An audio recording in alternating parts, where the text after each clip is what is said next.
In the criminal justice system, the people are represented by two separate yet equally important groups: the police who investigate crime and the district attorneys who prosecute the offenders.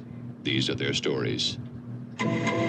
Law & Order is really the cop show. It has a million spin-offs, and those spin-offs have like a million seasons. It's a cultural staple to the point where most people over 20 can probably recite the opening monologue by memory. I grew up watching Law & Order, and it's still a show I turn to on my bad days. However, it's kind of impossible to ignore the harmful stereotypes and narratives that the show perpetuates. Season 7, Episode 18 of the original Law & Order is a particularly interesting episode. In the episode, the cops and the district attorney fight to keep a convicted serial rapist behind bars. And when I frame it like that, it's hard to see how it can be particularly controversial. That description of the plot is how the episode wants you to see the actions of the main characters. However, as we add more context, that story falls apart. The episode opens on Lewis Darnell's parole hearing. ADA Jack McCoy is there and vehemently opposes Darnell's release. Despite this, Darnell is granted parole. Sometime later, the police begin investigating the rape and murder of Teresa Perez. Due to the murder having a similar signature to Darnell's own crimes, McCoy is convinced that he is the culprit. As the episode goes on, McCoy tries different ways of detaining Darnell until the police can build a murder case against him, despite there not really being any evidence other than weak circumstantial. Dr. Ben Boyce has identified two stereotypes that exist throughout prison and crime-related media: the outlaw and the lawman. The outlaw constantly seeks redemption, which the lawman refuses to grant. Throughout the episode, Darnell tries to prove to McCoy and the courts that he has changed. He talks about how he has steady employment and attends therapy, which has taught him to control his dangerous urges. However, McCoy doesn't buy it. He believes that Darnell is incapable of change. 18 years with a clean conduct record. The last 6, I worked in a heating plant without any supervision whatsoever. I got my GED, and I finished 2 years of college by correspondence. That's very good. What we'd like to know, Mr. Darnell, is if you're released today, how can we trust you won't get in trouble again? I'm not the same man I was 18 years ago. I've had therapy. I've got discipline. I understand myself. I don't think Mr. Darnell's changed at all. I think he's just as dangerous as he was when I prosecuted him. Boyce also describes different tropes of prisons. Although we don't see any prisons in this episode, the threat of it constantly looms. In Boyce's Prison as Penance, prison is portrayed as a necessary evil, which protects innocent people from the worst of the worst. If you follow the rules and change, then you can leave. Otherwise, you're an irredeemable monster that needs to be contained indefinitely. In Prison as Penance narratives, lawmen are depicted as good guys who protect the public from those who would otherwise run amok and endanger us all. In the episode, McCoy literally says that he's on the side of the angels. Leaning on the police, but it could be months before we have enough evidence for a murder conviction. Where do you want him until then? I'm on the side of the angels here. If I can stretch the mental hygiene law, it's worth doing to keep him off the street. Hopefully for good. You might be wondering why any of this matters. Well, television is a big factor in the way we understand reality. In his book, The Practice of Everyday Life, Miquel de Certeau wrote, "Today, fiction claims to make the real present, to speak in the name of facts, and thus cause the semblances it produces to be taken as a referential reality." Basically, we believe that even the most outrageous TV shows have a base layer of fact to them.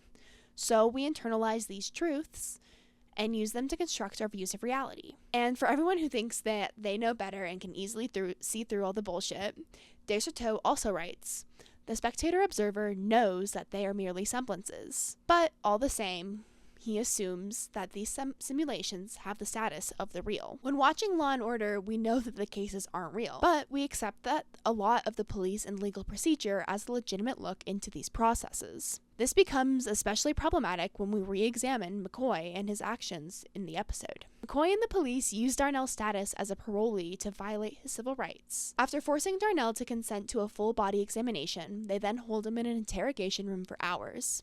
When the interrogation isn't fruitful for the police, they trick Darnell into violating his parole and then arrest him. If you had anything on me, I'd be under arrest right now. I don't care if you violate me, I'm going home. Sit down, detective.